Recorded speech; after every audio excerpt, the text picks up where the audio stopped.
Red River rivalry. Nope. The Red River Shootout. Okay, Red River Shootout. He watches a lot of Josh Pate. I just think rivalry names should be kept the way they are. We're not changing Farmageddon. We're not changing Civil War or clean old fashioned hate. These rivalry names need to be stayed what they are. Rivalries are the best part about college football. If we start taking away the names, then we start taking away the rivalries themselves, and then college football ceases to be fun. All right. It's okay, man. Gosh, man. Red River. I'll just call it that. We're going on to Red River. You've got the floor. The Red River Shootout. The Red River Shootout. You know what? Not everyone has to keep it sacred. I'm gonna keep it sacred. That's what it is. This game is one of the reasons that college football is so awesome. This game is one of the biggest rivalries. It's top 3 in my opinion for sure. With the game and the Iron Bowl and Red River. This is one of the best rivalries in college football. It's as good as it gets. And if you don't believe me, just look at what we've gotten the last few years. I mean, who remembers in 2017 when Baker Mayfield launched his Heisman campaign with a deep touchdown to Mark Andrews down the sideline to take down the Horns? Who remembers when Sam Ehlinger, of all people, and Colin Johnson and Lil Jordan Humphrey took a huge lead on the Sooners in 2018 when they were massive underdogs, and Kyler Murray, Hollywood Brown, and CeeDee Lamb brought them all the way back, only to fall short to Dicker the kicker, making a 45-yard field goal to win 48-45. That game was electric. Dicker. I mean, just an awesome game. I can just imagine Gus Johnson's voice right now. Dicker, the kicker. So legendary. Who remembers in 2021 when we had Sarkisian in his first big moment as a Texas head coach going up against Caleb Williams. It was supposed to be Spencer Rattler. Off the bench. And Spencer Rattler's struggling, and then Caleb comes in, true freshman. That game was nuts. Caleb made so many big plays. Marvin Mims made one of the best catches of the year. Xavier Worthy broke out. He made a couple big time plays, and it ended with a walk-off touchdown to Kennedy Brooks' run. That game was electric. That was one of the best college football games I've ever watched. And then the last 3 years, there's been some blowouts. Texas won 49-0, and then they also won 34-3. But in between that, we had a stellar game. I was watching it live from Kyle Field on my phone. Yeah. And who else but Nick Anderson, current LSU Tiger, caught the game-winning touchdown pass in the back corner of the end zone from Dylan Gabriel. This is what college football is all about. It's beautiful. This game is beautiful. It's at the Texas State Fair. They go crazy over there in Dallas. You can eat as much fried food as you could possibly imagine. And it's just fun. That's the one word I would use to describe this game and this rivalry is fun. I gotta visit eventually. Yeah, but it's a blast. I don't care who wins, but that maybe even might make it even more fun. Because you're just like, who cares? This is a great environment. We gotta go one day. Come on. It'd be fun. I'd love to. But unfortunately, what we all remember about these games is the shootouts, is the Baker Mayfields and the Kyler Murrays and the Sam Ehlingers and all these receivers and all this explosiveness and no Big 12 defense. But brace yourselves, ladies and gentlemen, because we might be headed for an absolute slug out. A lot of defense, maybe not a lot of offense. Let's start with Oklahoma. First of all, the question, the story, the top story of college football maybe for the past couple weeks. Will John Mateer play this week? The true answer is nobody outside of Oklahoma knows.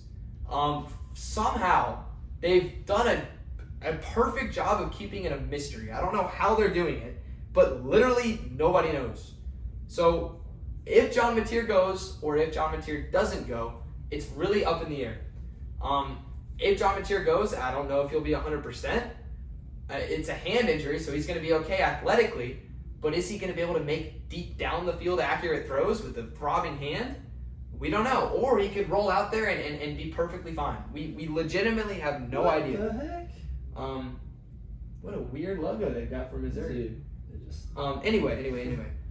Regardless of whether John Mateer is in the game or not, one thing that Oklahoma just cannot do is run the ball to their running backs. They couldn't do it against Michigan, and they couldn't do it against Auburn. And credit Michigan and Auburn, they have great run defenses. But in my opinion, so does Texas. I know that Jaden Ball had a good game against them. But this Oklahoma rushing attack is pretty much non-existent from what I have seen. Another thing that is non-existent, it seems, with Oklahoma is an ability to hit big down-the-field plays.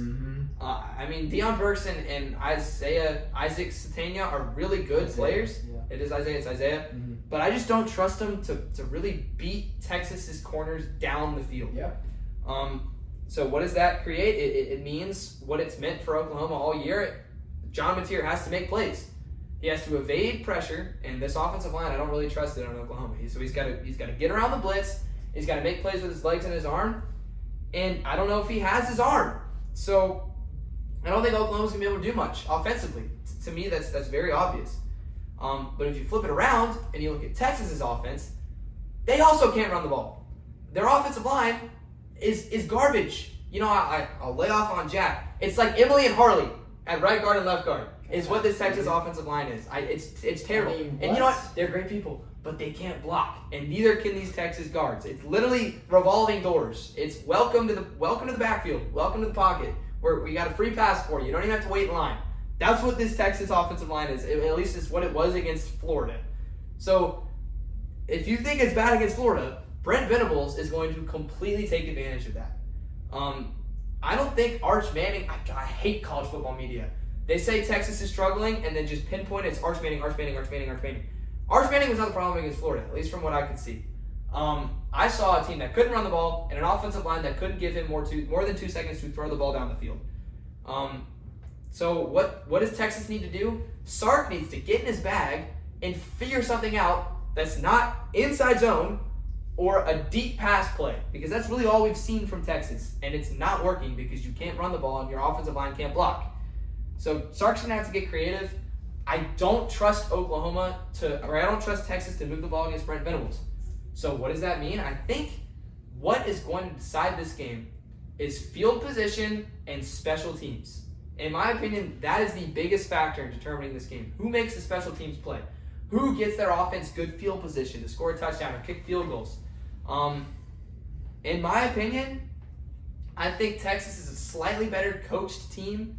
I think they have slightly the edge in talent. And I just trust Texas's desperation and their talent and their special teams. And I've seen much better special teams from Texas than I have from Oklahoma this year. I trust that stuff just a tiny bit more than I do Oklahoma. So I have Texas winning 13-10. I think it's going to be scrappy. I think it's going to be boring. But I think Texas is going to narrowly win this game. All right. I think you did a phenomenal job. Thank you. Phenomenal job. We got to stop calling out people, though, who can't block. We haven't seen them block. We haven't seen them ever block. They could block. We don't know. With all due respect, if I put Emily and Harley at right guard and left guard for Texas. Are we really talking about this right now? Whatever. Continue. You do your thing. No. It's just, I mean, none of us can really block against. Okay, it's me and Will. It's me and Will out there. Our Mason Thomas, you know, and jeez. Williams or whatever, number 56, who's Dominic Williams. I mean, come on. You did a great job. You touched on a lot that I wanted to touch on and a lot that I was really excited to say, and you just touched on it. So I'm really some of it. It saves breath for me. Saves a breath for me. 5-0 versus 3-2. First off, let's just not start with that. This rivalry always delivers, even if it's a blowout. Like the neutral site action, you got half Oklahoma, half Texas. It's perfect.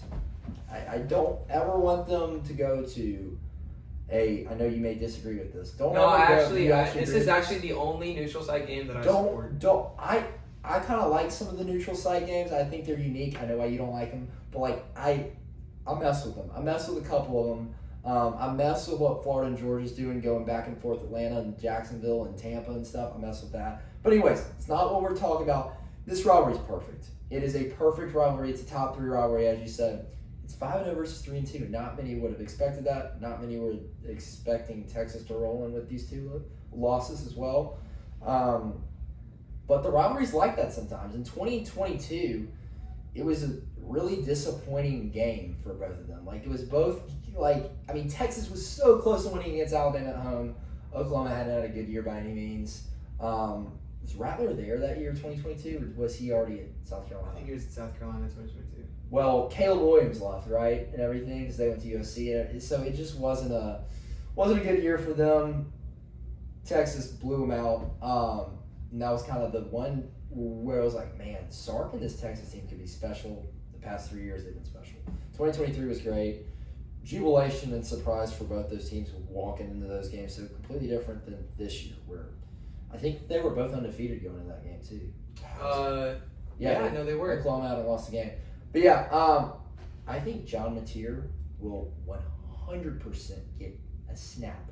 I'm just going to say that. I'm not saying that he will 100% play the whole game, because we don't know. They could have a 2 QB system. We don't know, but he is playing a snap. I saw a reel today about, it's like Oklahoma's newsletter thing, and they had this whole thing where it was a Chipotle worker that they were interviewing who saw John Mateer walk into Chipotle. He was making him a burrito or whatever, and he was of course like, "Hey, John Mateer," and then he just couldn't say like, "How's the hand?" And so he just asked, "How's the hand? Hey, John Mateer," is what he said, or like something like that, like all in one sentence.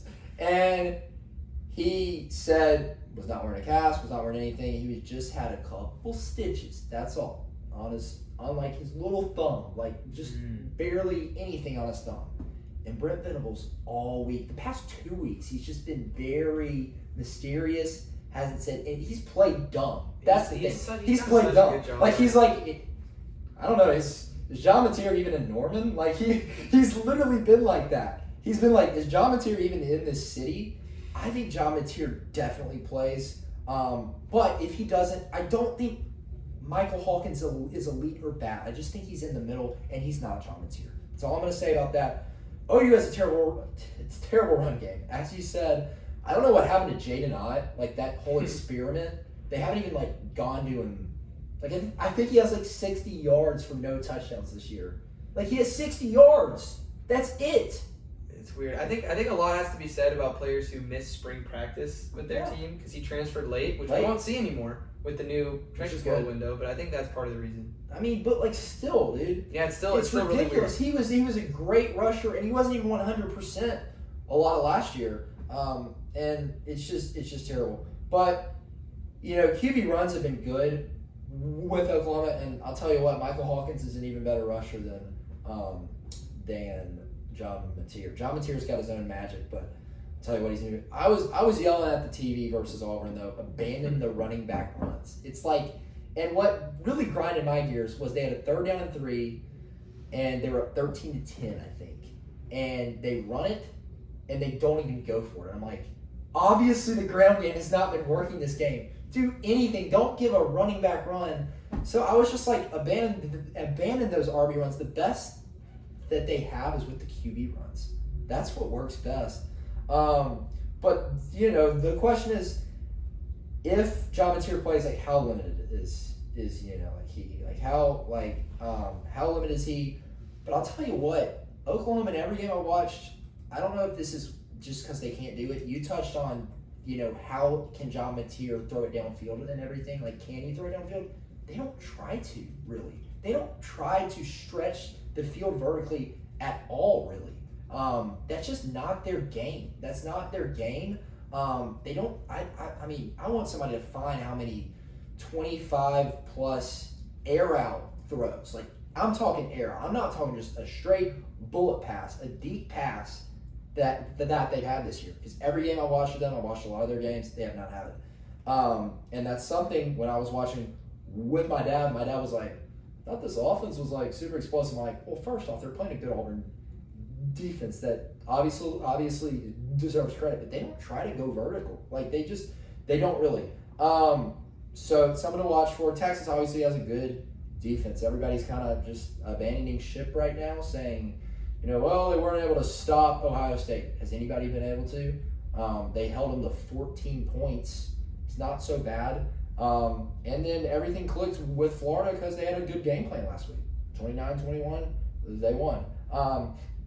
But Texas obviously has been disappointing offensively. Do I trust Sark? Yes, but this isn't the game to have a get-right game. I mean, it is just not that. This OU defense is vicious. They're violent. They're giving up 7.2 points per game, that defense.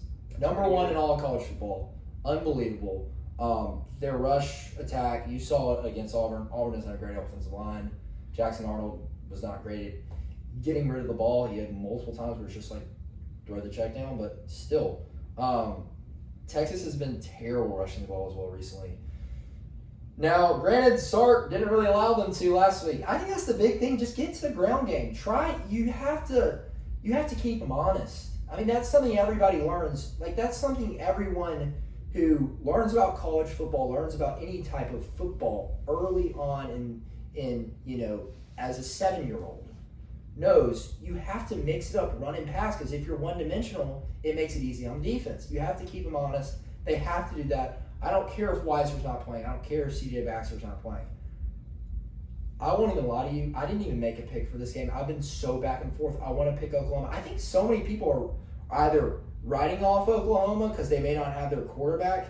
I think they can win regardless if they have Michael Hawkins. I think that's something not enough people are talking about. Texas hasn't been good offensively. Their defense, sometimes you see that it doesn't matter who the quarterback is. There is a chip on the shoulder of the defense that wants to go fight for whoever the quarterback is because they've been hearing all week they can't stop Texas. Their offense isn't going to have it. And they go out and they get 3 turnovers or so. You always see that sometime in college football, that there is something like that happens. It could very well happen in this game. It would not shock me. But there's so many question marks with Oklahoma. There's so many question marks in the run game and everything. There's question can Texas run the ball? But they didn't even try to last game. I mean, there's questions in that, but they didn't try to. So it's come on. So this is going to be so fun to watch. I think it's going to be low scoring. I know I haven't said the Red River Shootout, and there's a reason why. It's not going to be a shootout. It's going to be low scoring. It's going to be carnage, but it's going to be great. It's going to be great, and I'm taking Texas. I so want to pick Oklahoma because I so think John Mateer is going to play, and I so think that could really benefit him. I've also heard people say that it won't matter, but I'm going to go Texas. I think they want it. They need this game, and which bigger game to win than this one? And this will extend it to 2 in a row. They did not win in 2023. It would be 3 to the last 4 though for them. So I'm going to take the Longhorns of Texas. Sorry, I spent a little longer on that one. No, it's okay.